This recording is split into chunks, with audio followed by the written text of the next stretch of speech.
In this video, I'll be showing you how to fix iPad unavailable. It's a very simple method, so if you find this video helpful, be sure to drop a like and subscribe. But anyways, getting into it, the iPad unavailable security lockout message appears when the wrong passcode has been entered too many times.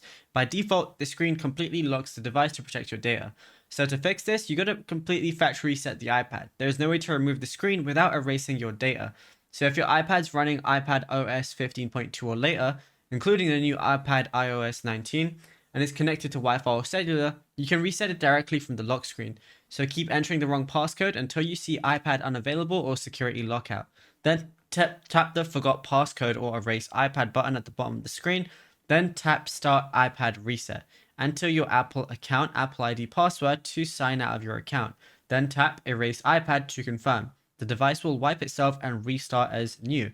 And if you recently changed your passcode and forgot the new one, Apple has actually added a grace period in iPad OS 17 and later. So on the iPad unavailable screen, tap forgot passcode, then tap enter previous passcode.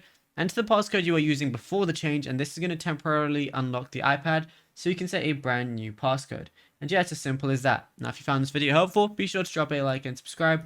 And also be sure to check out all our other tutorials that we've been posting on the channel as well, because there is a lot to go through and you might find something that you don't know about yet.